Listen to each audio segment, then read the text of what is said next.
Good afternoon, and thank you for attending today's webinar. My name is Matthew Jane, and I'm the Learning and Engagement Manager for the State Historical Society of Iowa. The Iowa History 101 webinars, presented on the second and fourth Thursdays of each month, explore Iowa's history from pre-statehood to current day. You can learn more about this series and all of our programs on our website at history.iowa.gov. Please remember to sign up for each webinar you'd like to attend, and don't worry if you can't watch live, all presentations will be recorded. Now, a few housekeeping points before I introduce our speaker.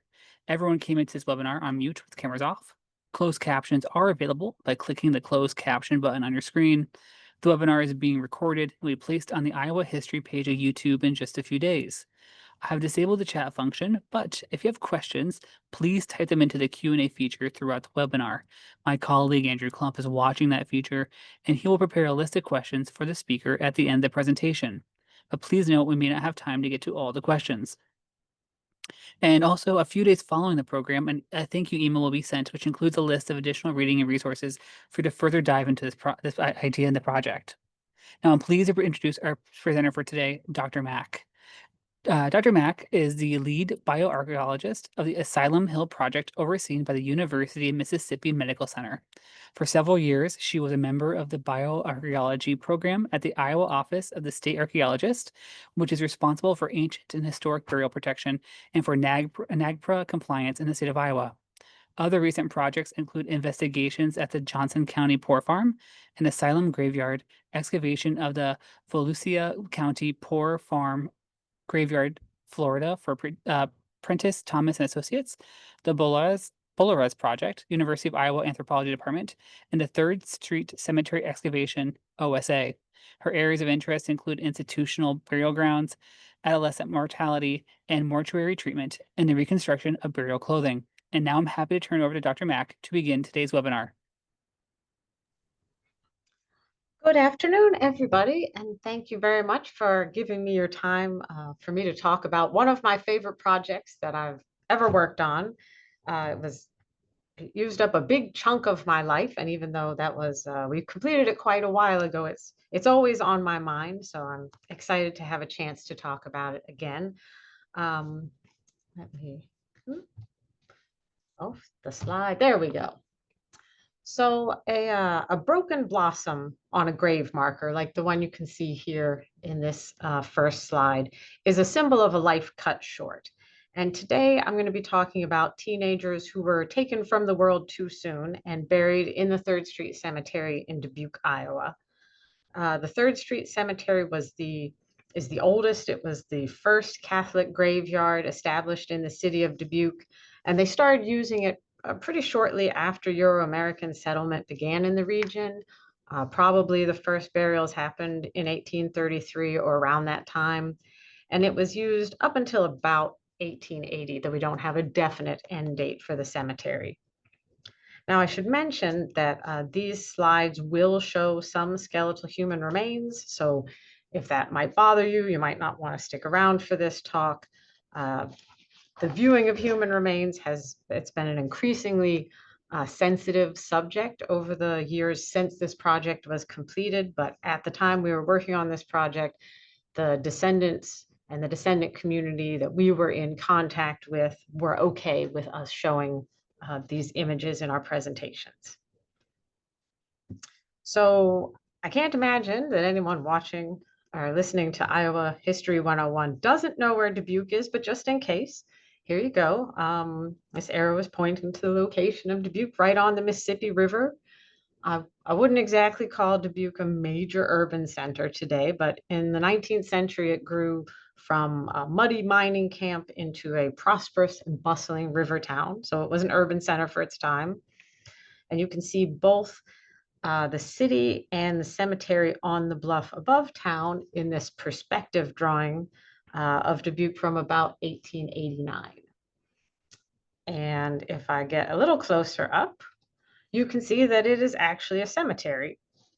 This is pretty exciting, this bird's eye view, because it's the only visual representation we've ever found of the cemetery from the period during which it was still in use. We have some photos from the 20th century when it was abandoned, but this is the only 19th century image. So by the turn of the 20th century, like I said, the graveyard had been abandoned, and by the 1950s, all above ground traces of its existence had been removed in advance of construction of the St. Dominic Villa, which was a novitiate or a sort of a training house for novice sisters, as well as a nursing home for elderly nuns. Now, this institution wasn't built on top of the cemetery. It was actually a little bit further to the south. But eventually, St. Dominic Villa closed, and in the early 2000s, a portion of that property was purchased by a private land developer who wanted to put up luxury condos on the bluff. And earth moving in advance of that construction disturbed human remains in 2007. Actually, it sort of scattered human remains all across the site because they were trying to take dirt from a high spot and fill in some low spots. But initially, the human remains were sort of hidden in the soil that had been pushed around. And it wasn't until after a hard rain washed off some of the bones that a man walking his dog on the property noticed there were human bones and called the police. The police, of course, quickly determined that the remains were archaeological rather than forensic. They didn't have to think about it very hard because a few 19th century graves had been exposed during construction on an adjacent property in 1994. So the police realized what was going on. They contacted the OSA, the Office of the State Archaeologist of Iowa. Now, as it turns out, a lot of locals knew that there used to be a cemetery at this location, but they also believed that all of those graves had been moved at some time in the past. So the OSA made an agreement with the land developer, which stated that archaeologists would monitor additional earth moving and excavate the few burials, few in quotation marks, that might be discovered on the property, the ones that got missed when the cemetery was moved. So in order to proceed with this excavation and plan, the land developer had to acquire a disinterment permit, which is a process that was governed by the Iowa Code. This part of my presentation is not so exciting, but as a former representative of the OSA bioarchaeology program, I feel like I need to make sure everyone knows how the process works and that we don't just run around digging up people's ancestors for no reason. So the Iowa Code states that, first of all, the state archaeologist has primary responsibility for investigating, preserving, and reinterring discoveries of ancient human remains. That Iowa Code also just defines ancient as greater than 150 years old, which, when the legislation was written, included only prehistoric Native American burials. But now, because it's 150 years from today, that includes Native American burials and pioneer graves all the way up to the year 1875 falls under that this Iowa Code now. And the final part of the Iowa Code says that osteological examination, that is a careful analysis of the human remains and a written report on that analysis, these are required parts of the investigation by the Office of the State Archaeologist. So once you get these disinterment permits, all of the red tape, that's out of the way. And so the excavation at the 3rd Street Cemetery began. And it lasted for 4 digging seasons because it turned out that the graves that had been moved in the past, there were very few of them. Most of the individuals who had been buried here in this part of the cemetery were still here. We ended up excavating 939 burials, which is quite a lot, considering that everybody told us the graves had been moved 100 years ago. And by the way, all of the human remains and artifacts that we excavated were reburied in the newer Catholic cemetery to the south of Dubuque at the end of this project. So everyone has gone back into a cemetery. Now this map shows the project area boundaries in red. This is not the whole cemetery. This is just the portion of the cemetery that the particular land developer was going to disturb with his construction. So the boundaries of our project area in red, and each little purple dot represents a grave, and the yellow halos show the locations of the adolescent graves, because that's what I was focusing on for my research. And here's what it looks like with just the adolescent graves. That one dot that's outside of the excavation project area is one of the burials that was disturbed by construction in 1994. Now, there are a couple of reasons why I chose to focus on the adolescents from 3rd Street for my very late in life PhD. But before I get to that, I'd like to discuss a little bit the American concept of adolescence. There was quite a bit written previously on the subject of the emergence of adolescence as a social age group in 19th century America, but it's all really heavily biased towards sources from well-established East Coast, largely Protestant society. The people who were writing and publishing about social reforms and child rearing were all what people used to call the Yankee bourgeoisie. And I don't know that their ideas were necessarily accepted by the larger Catholic, half immigrant population of newly settled Dubuque. It was really a very different kind of community. So before I really started working with the excavated adolescents from our cemetery, I looked into what constituted adolescence in Dubuque at that time. I used census records for data such as occupational status, school attendance, residency in the parental home or elsewhere. I also looked at marriage licenses, state laws, and autobiographical accounts of life in early Dubuque. And so, with defining adolescence as a transitional period during which one has many of the responsibilities of adulthood, but not the legal rights or the independence, then it's clear when adolescence ends in 19th century Iowa. Adulthood was assigned to women who are 19 and older and to men 20 and older because they could marry without parental consent, keep their own earned wages, own property, and manage their own households, though, of course, men couldn't vote until the age of 21. Exactly when adolescence began seems to have been a lot more variable based on socioeconomic status and urban versus rural and a number of other factors. But generally speaking, the earliest age at which a significant number of girls were entering the workforce was 13 years, and for boys, it was 15 years. And in this slide, you can see how those age ranges compare with standard osteologically defined range for adolescents. It's not really a crucial point for this audience, but it does demonstrate the shortcomings of analyzing bones. Because if you have poorly preserved human remains and you can't determine what sex that person was, but you can tell the age, well, you could have a 14-year-old and you can tell that, say, from the development of the third molars and the way some of the bones are fused. So you have a 14-year-old, but if it's a male, then that's a 14-year-old child socially. But if it's a female, it's a 14-year-old adolescent. And the same thing, a 19-year-old might be a teenage boy or an adult female. So when you're trying to interpret the social status of a person based on skeletal remains, it can be a little iffy. So out of the 939 graves that we excavated at the 3rd Street Cemetery, only 883 contained human remains that were preserved well enough that we could at least assign them to a general age class. And of those, only 43 were adolescents. So that makes up 5% of the skeletal collection, as you can see in this lovely pie chart.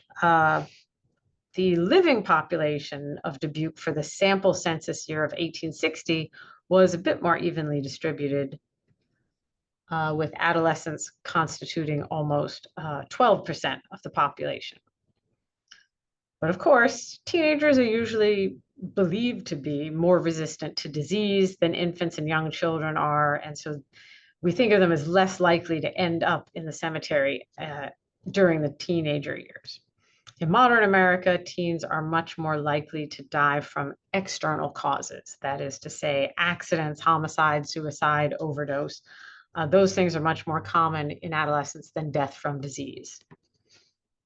And that is one of the issues that I wanted to explore with my research. While we were excavating the 3rd Street Cemetery and while we were doing analysis of the skeletons, I was really struck by the lack of what we call perimortem trauma, that is, trauma from around the time of death, among these teens who, should have been dying, at least to some extent, from these external causes that I just listed. So part of my research project focused on the pathology of the 3rd Street Cemetery sample and age-related differences in mortality patterns in Dubuque in general. Or in other words, what were the common health problems and causes of death for different age groups, both in the historic records and in our cemetery. Now, the other observation that really stood out from the excavation was the presence of non-religious grave goods in some of the adolescent burials. This is unusual because the Catholic Church strongly discourages the inclusion of worldly goods in the coffin. Even to this day, they prefer you wouldn't do that.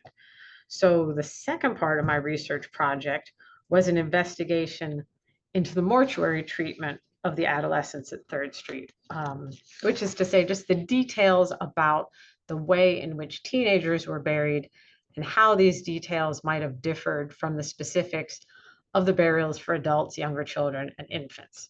So I'm going to be talking about both of these aspects of the project today. There should be something for everyone. In case you're not that interested in bones, I can talk about the artifacts as well.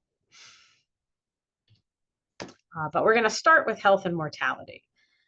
And mortality is something that is very difficult to address looking exclusively at skeletal remains, because unfortunately, even in very well preserved skeletons, it's often not possible to determine cause of death from just the bones themselves. Not unless you have some kind of massive perimortem trauma, like the adult in this slide had terrible fractures to the legs that did not heal at all and therefore were very likely related to cause of death. As I mentioned, we didn't observe any trauma like this on the adolescent skeletons from Dubuque. So instead, this portion of my project focused on markers of chronic illness, which can appear on the bones. Of course, the fact that someone suffered from chronic illness does not necessarily mean the illness caused death. And you can have cancer and still be run over by a car. But there's at least a good chance that the disease was likely a contributing factor to death if it's something major enough that it shows on the bones. For the purpose of this study, the identification of specific diseases was not the primary objective. Among other reasons, it's often impossible to pinpoint particular diseases in skeletal remains because all bone reacts to disease in a limited number of ways. So many different illnesses can leave bones with a similar appearance. So instead of trying to guess at specific cause of death, I was looking at what I think of as the greatest hits of skeletal markers of stress and illness. These are sort of the set of things that everybody looks at when they're analyzing skeletons. And because I was interested in the health over the course of a lifetime, I divided these skeletal markers into two categories. The first category is early illness and stress markers. And this category includes something called linear enamel hypoplasias. These are defects or lines that form in the tooth enamel when your tooth growth is disrupted due to illness or poor nutrition. And I recorded these defects only on the anterior or front teeth. Those teeth are growing from your very earliest days up until the age of around 6.5 years. So any lines in those teeth record something that was wrong with you before the age of 6.5 years. The other markers in this category are called cribra orbitalia and parodic hyperostosis. These are actually two separate things, but they both appear as a porosity, sort of a porous area on the skull. They're often associated with types of anemia. And because of the way your cranial bone changes as you age, this kind of bony reaction doesn't occur in people after the age of around 11 or 12. So this is another early life illness marker. Even if you see this in an adult, it's something that happened when the person was young. The second category of skeletal markers includes pathologies that can occur at any point in life. And if this bony reaction appears to have been active at the time of death, it can suggest that chronic illness was a cause of death or a contributing factor. Included in this group are these labyrinth-like lesions. You can see on the inner surface of the skull, this is associated with meningeal reactions and inflammation. Over here we have, this is a mouthful, non-focal periosteal bone formation. It's just sort of lumpy addition on the outside of your bone, and it can be found affecting more than one bone in some cases of systemic chronic infections. And then if you have extra bone growth, like you see here on the inner surface of the ribs, that is often linked to tuberculosis and other long-term respiratory conditions. So the population of the 3rd Street Cemetery, for my purposes, was divided into 4 age classes. We have infants, which is age 0 to 3, children, which is 3 to 12, adolescents, and then our adults. And when I tallied up the numbers of individuals from each of these age groups who had both those early life markers and the perimortem markers, I found that adolescents were significantly more likely than the other age groups to have both kinds of pathology. So what does that mean? In plain English, the implication is that adolescents who survived serious childhood malnutrition or illness were weakened by it rather than having improved immunity, and therefore were more likely to die from infectious disease during puberty. Rather than having an improved immunity and being stronger for having been sick at an early age. Part of the issue is that during puberty, that's a stage of life where your immune system is already slightly compromised because your body is making energy investments in other things. It's energy investments in growth and your reproductive development at the same time that you're trying to use energy for your immune system. So that's about all I could tell from the skeletons. But of course, when you're looking for mortality trends, it is much, much easier to work with written records. Now, unfortunately, the burial records for the 3rd Street Cemetery only cover a few years of its use. They are incomplete within those years, and on top of that, they very rarely include cause of death. But fortunately, the Dubuque City Cemetery was being used by the non-Catholic population at exactly the same time. And between 1855 and 1875, they had really, really excellent records. 2,752 burials were recorded in that non-Catholic cemetery that gave both age and cause of death in the record. So thank goodness for that, and for members of, it was mostly Bias Bowerman, I think, and some friends from the Key City Genealogical Society, and probably other people worked on it that I should credit, but I mostly knew Mr. Bowerman. So this is information, demographic information from those city cemetery records, the non-Catholic cemetery records. And you can see that the age distribution is very similar to what we found from the skeletons in 3rd Street Cemetery, only here it's 4% were adolescents instead of the 5% we had at 3rd Street. The advantage of having this large sample size of over 2,500 burial records to look at, and having those exact dates of death, I was able to determine age-specific death rates for the non-Catholic portion of Dubuque from the sample census year of 1860. The only tricky thing here is that all of my math is dependent on a Dubuque Herald News feature from 1860 that said 3/4 of the population was Catholic, leaving only 1/4 of the population non-Catholic. I had to apply this to the census records because, of course, the census records don't say what your religion is. But if we assume that that 3/4 to 1/4 proportion is correct, then we have these age-specific death rates.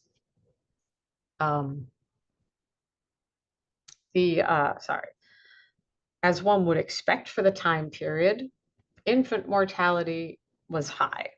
That's not really unusual. More interesting was the death rate for adolescents, which you can see 20 deaths per 1,000. That is not significantly lower than it was for children, which was 25, and adults, which was 27. So, at least for this population, the idea that teenagers are somehow less likely to die is false. The low representation of teenagers, both in the skeletal sample from the 3rd Street Cemetery and in the city cemetery records, is not indicative of a lower mortality rate, but is really just a reflection of the small size of the living adolescent population to begin with, which in turn is partly the result of the short span assigned to that age class, which is only 5 or 6 years. The top 3 medical causes of death for adolescents, according to the city cemetery records, were tuberculosis, typhoid fever, and meningitis. And you can see that TB caused over 28% of the adolescent deaths in those records. But the prevalence rate was not significantly higher for teens than for adults. And we know during this period, everybody was dying of tuberculosis.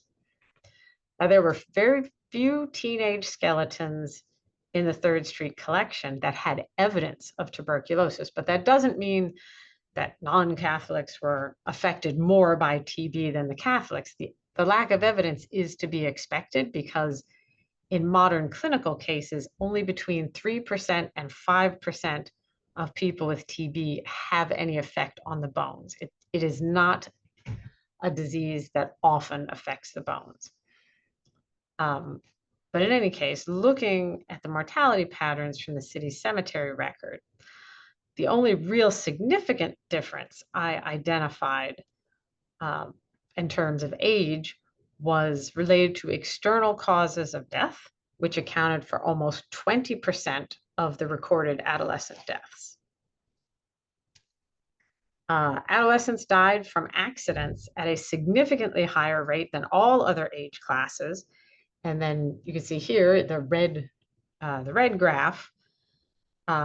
Even when I included external causes like suicide and homicide, which primarily affected adults in this population, the adolescent rate of external causes is still significantly higher. And interestingly, the top accidental cause for adolescents was drowning. That's this little purple graph here, which doesn't leave any evidence on the skeleton. And perhaps that explains the lack of evidence for death from external causes in our 3rd Street skeletal sample. Accidental death just doesn't always result in broken bones.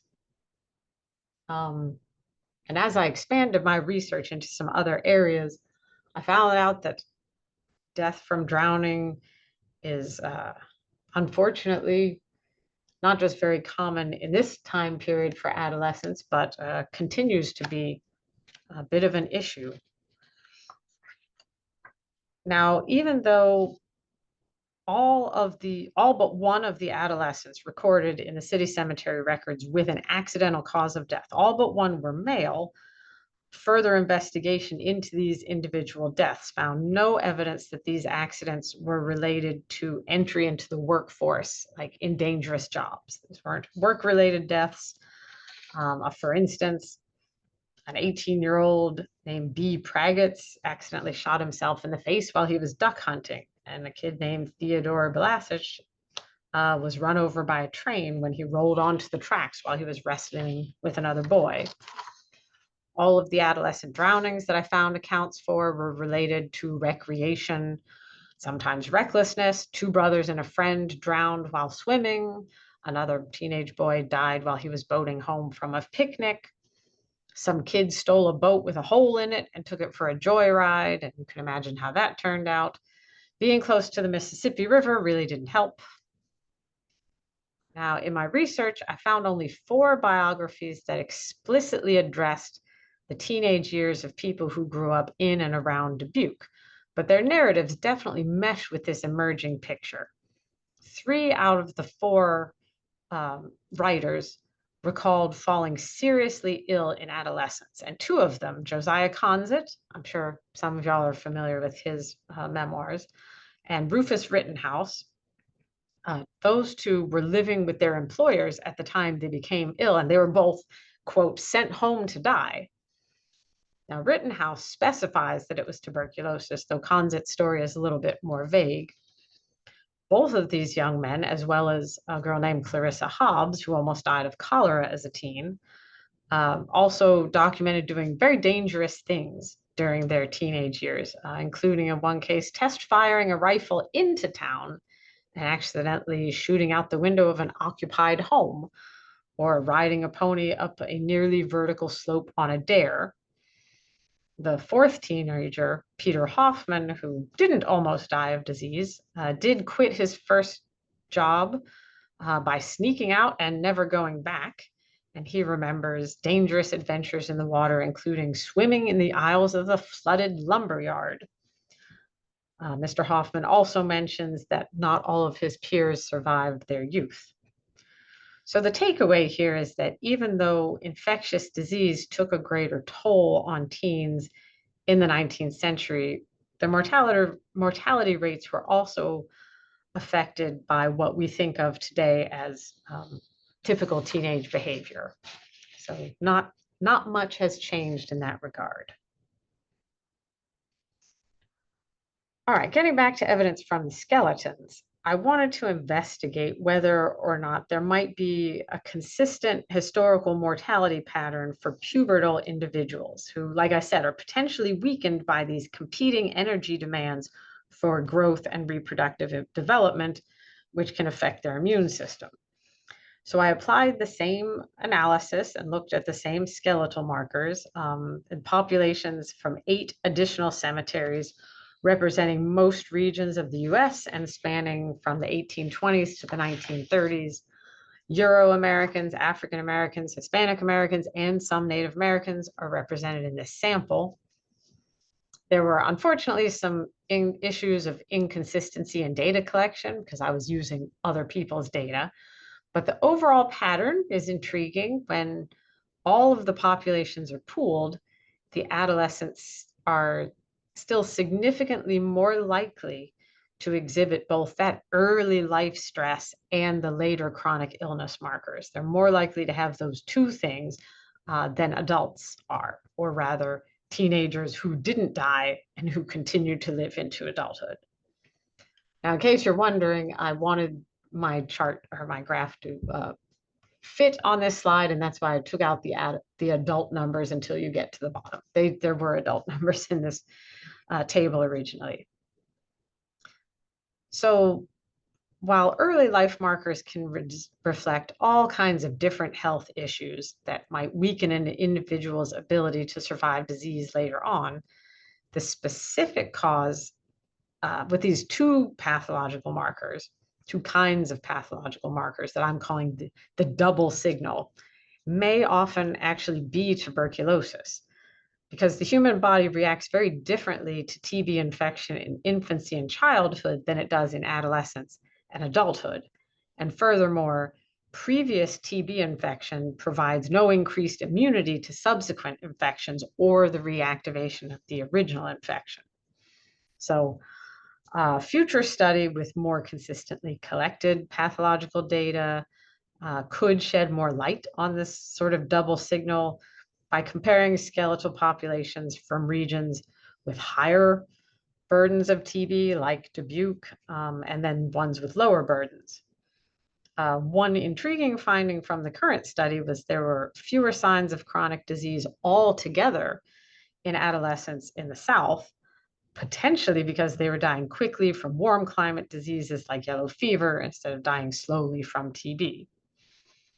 And another interesting glimpse of life in 19th century America that arose from this comparison is that there was greater evidence of violent death among adolescents in the African American community of Dallas and the Alameda Stone Cemetery of Tucson, a finding that is likely related to sort of unstable social conditions in both of those areas. But that's another thing that needs further research. Okay, moving on to the artifacts. Artifacts in the graves at 3rd Street can be divided into 4 basic categories. We got our coffin materials, we have apparel-related items, we have religious grave goods, and then we have non-religious or personal items. The first 3 artifact types were found in burials of all age classes. However, the non-religious items like the coins on this young man's eyes, the amber type photograph buried with this young woman, and the scissors buried with another young woman, these were found only in the graves of adolescents, almost exclusively. There was also one adult. So 7% of the adolescent graves and only one adult. And while intriguing, of course, such low numbers of personal artifacts, it's difficult to draw any conclusions about teenagers being treated differently rather than it simply being a coincidence. So I really had to focus on the more common artifact types. Starting with coffin hardware, a lot of the coffins in the cemetery were plain, with no hardware other than the nails holding them together, or sometimes with something called coffin screws, were just plain old screws with a white metal head.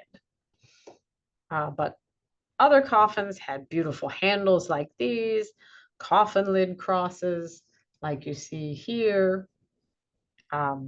Sometimes they had glass viewing panes, cap lifters for lifting the lid off of the viewing pane, something called thumb screws or decorative screws.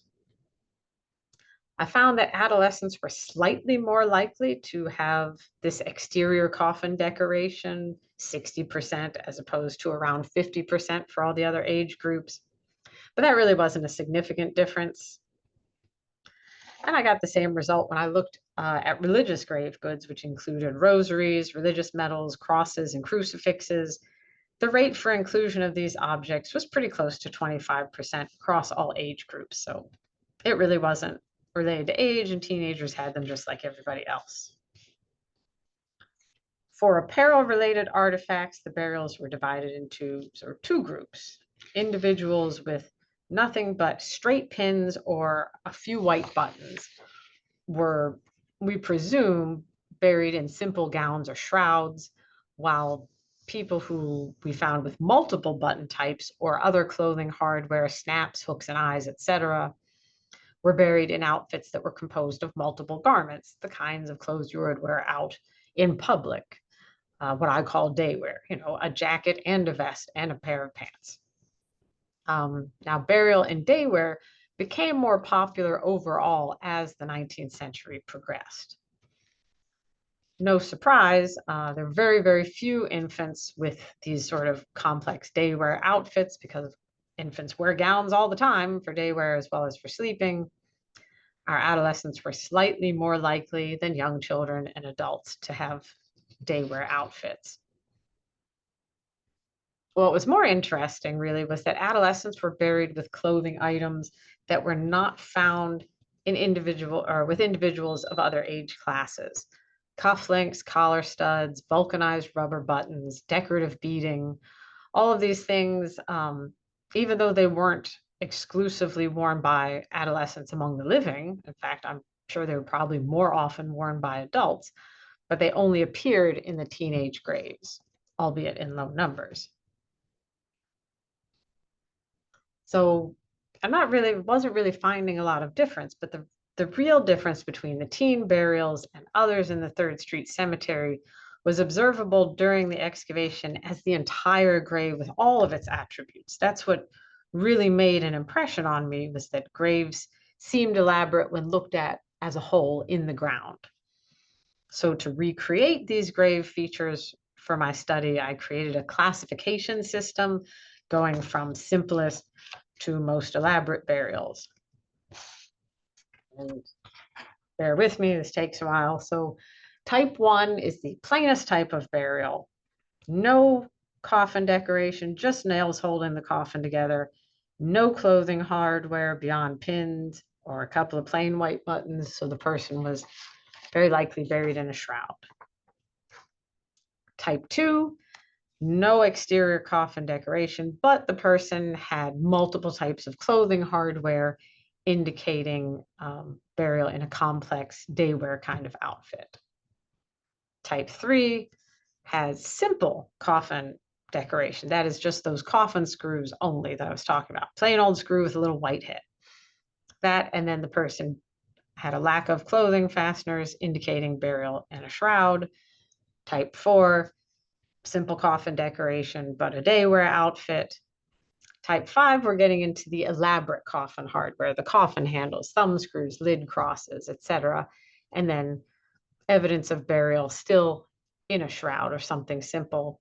And then type 6, the most elaborate type of mortuary treatment, the elaborately decorated coffin and a complex daywear burial outfit.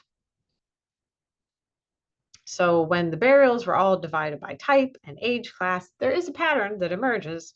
Of course, the most obvious one is that about 40% of all burials were that plainest type 1 kind.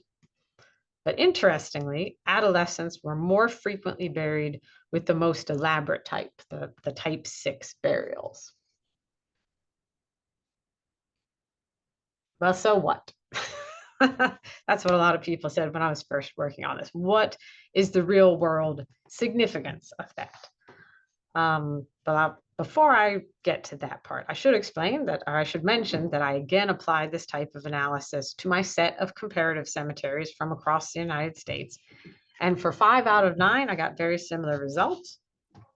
Here's one example. This is the graph from Grafton Cemetery in Illinois, which was used from 1834 to 1873. Since 3rd Street was used from 1833 to 1880, Grafton is really a perfect contemporary example. And you can see here, again, adolescents buried in Grafton Cemetery were also more likely to be interred in the most elaborate type of burial. And all the buttons you see on the left that are lovely buttons, those were found only in adolescent burials, and these were all unique. Each kind of button, it was not repeated anywhere else in the cemetery, whereas other button types were very common. Now, 2 burial grounds that did not reveal the same patterns were Alameda Stone Cemetery in Tucson and Friedman Cemetery in Dallas. And in this slide, you can see that the largely Hispanic population that used the Alameda Stone Cemetery in its frontier heyday had a strong preference for those type 2 burials. Plain coffin, but you're buried in your day wear your own clothes. And that was regardless of age. Now, the shortened period of social adolescence in that community may be related to the lack of elaborate burials for teens. The census records show that many 15-year-olds were living away from home as adults already. This means that when they died, they were buried by people other than their parents, and thus were given no special treatment. I believe a lot of the special treatment for adolescents in the cemetery has to do with the principal mourners being their parents. On the other side of the slide, Friedman Cemetery showed a higher proportion of type 6 burials across all age classes. It was pretty common. Now, this cemetery was used a bit later than 3rd Street. It was used from 1869 to 1907, so that's exclusively during the height of the beautification of death movement, when mortuary elaboration became more commonplace in all communities, and families were willing to go into debt or pay for burial insurance for years beforehand to ensure a proper burial, proper in quotation marks. Also, the amount of decorative clothing hardware found in the burials at Friedman is consistent with the historically documented preferences of the African American population who used that cemetery. African American mortuary traditions in the 19th and early 20th centuries also included the placing of domestic items in the graves of loved ones, often ceramic or glass servingware, bottles, grooming items, coins, other objects like that.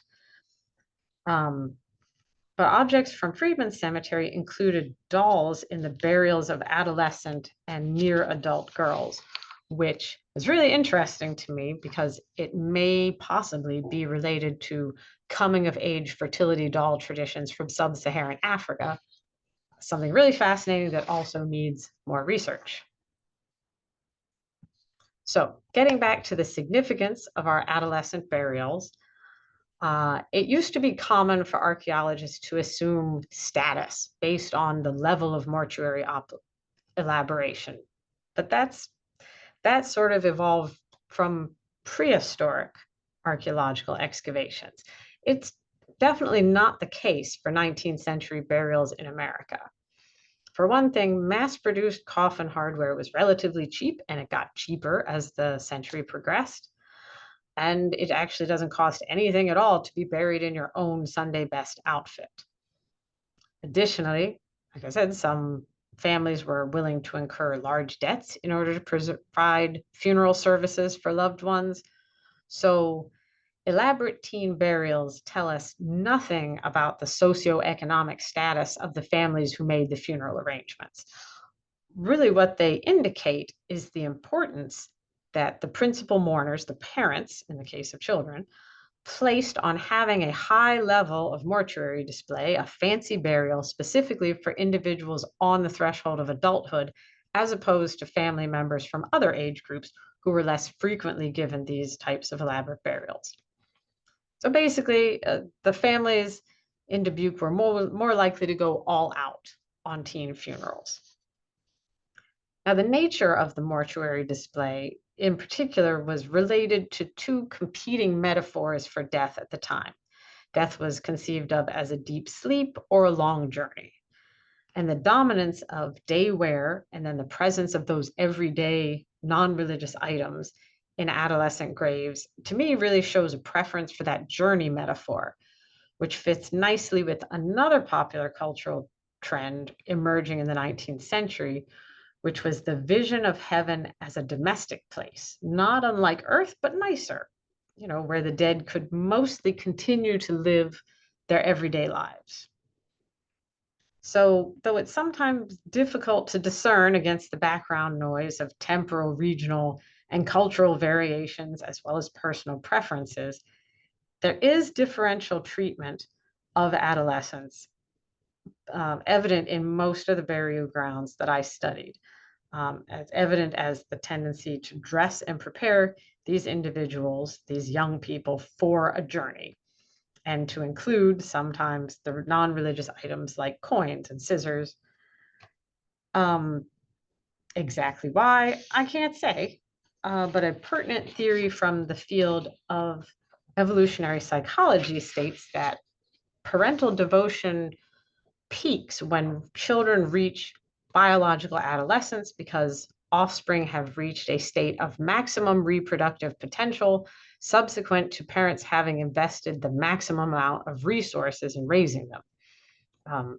It's sort of the culmination of all of the hard work that's just about to pay off. So there is the most to be lost when these offspring die instead of transitioning to adulthood.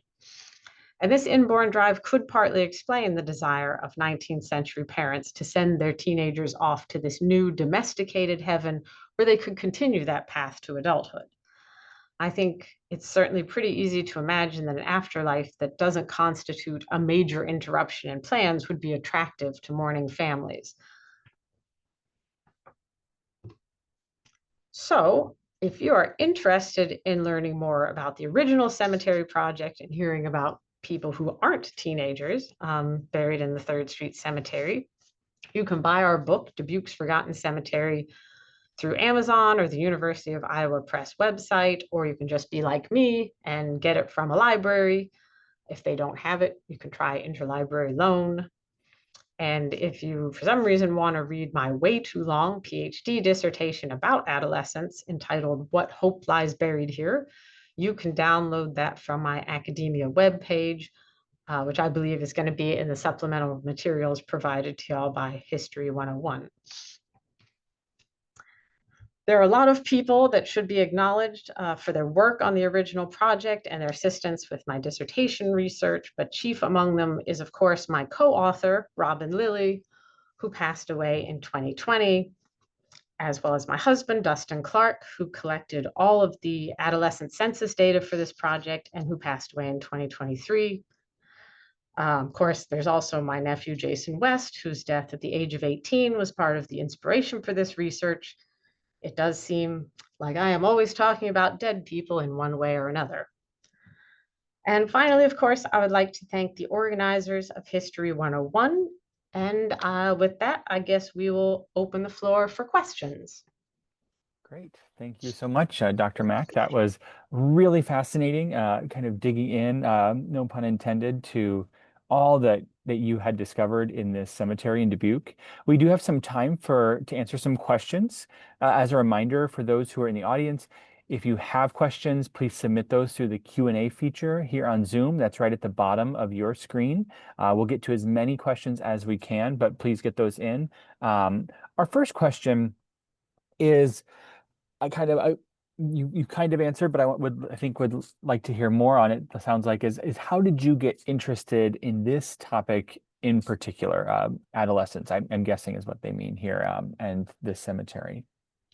Well, it really was just that it started with just a few of the graves as I excavated them that they seemed so unusual. One, for instance, that I didn't mention in the presentation is that the girl who was buried with the scissors, there were several other unusual features about her grave.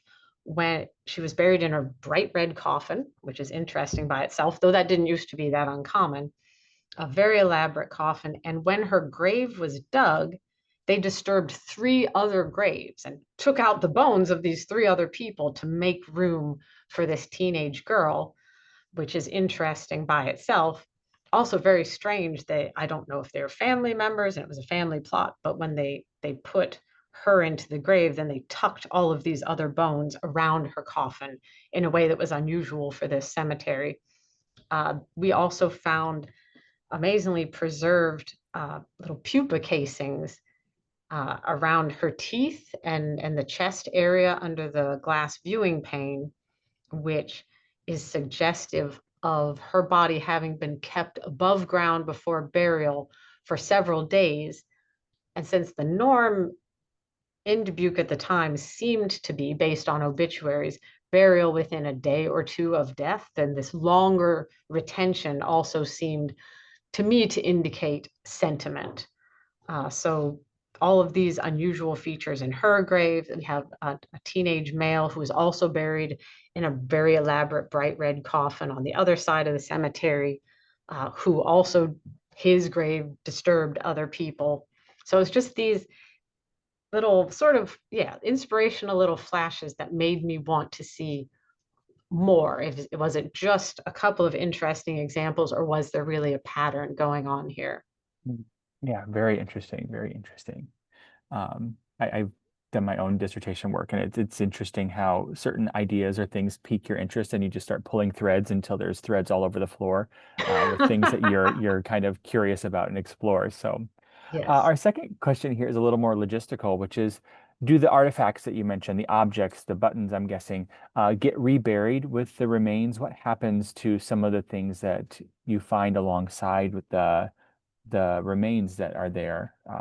Yes. What is very common in, I think, probably all cemetery excavation projects now. It did not used to be the case. If you go back to the 1970s, it would have been different. But now there's an acknowledgement that the things found in the grave with the person belong to that person and shouldn't be taken away from that person. So yeah, each individual who was reburied from the 3rd Street Cemetery and the project I'm working on now Each individual is buried with all of his or her belongings, the buttons, anything decorative. Now, logistically, it is not usually possible in a large cemetery. If you only had 10 graves you removed, that would be different. But when you're talking about 1,000 or thousands, usually the coffin nails do get discarded. They get analyzed and recorded, but there's not much. It would take up a lot of room to bury a whole lot of little fragments of coffin wood and coffin nails. So those do not end up buried, but all the personal objects, anything decorative. Yeah, very interesting. That's a great question. I was curious about that myself. The next question comes in, it asks if any of the research revealed or suggested that nutrition in some people was affected by their escape or immigration from the Great Famine in Ireland. So making some connections there between what would have perhaps led people to move to Dubuque, and any evidence of that.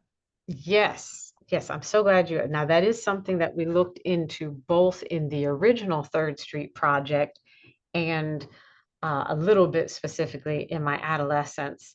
And unfortunately, we didn't have good, clear dating of a lot of the graves because when you're buried between 1833 and 1880 and the age of the person being buried, everything has to line up correctly to determine whether or not someone would have potentially even been alive during the famine or born around the time of the famine. We didn't end up being able to do that fine-grained sort of analysis, unfortunately. It was definitely something that was in our mind. It's discussed in our report. Oh, I should have mentioned, besides my dissertation, you can also download the original Third Street Cemetery report, which I think is like 800 pages long or something. That can also be downloaded from that academia webpage. But yeah, I guess the short answer is we looked into it, but we couldn't tell much. We did consult with, oh, I'm drawing a blank. Johnny Gaber is an archaeologist who excavated a workhouse cemetery in Ireland. And we did compare some rates and some stature to see if we could really see anything from that. And basically, the only thing that we learned is that our average height for males and females was about the same as he found in his workhouse cemetery.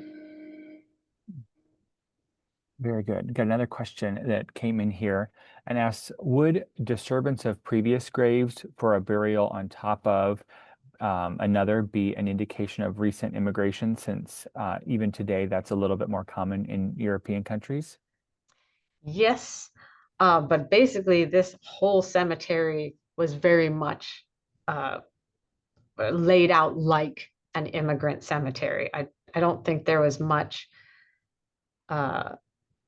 American born input into the creation of the cemetery, in part because the bishop himself was Irish born, and most of the people that he brought with him as his administrators. And I am 95% certain that Hartney, the guy who's listed as the sexton, oh, he was a hellraiser. There were all kinds of interesting things about him, Dennis Hartney.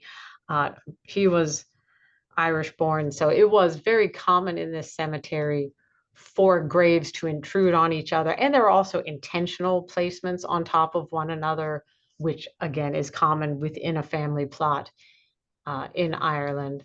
It was really just for that particular teenage girl that 3 people got disturbed for her one grave was what was unusual. The disturbance of one person for another grave was very common. Mm, mm. Interesting.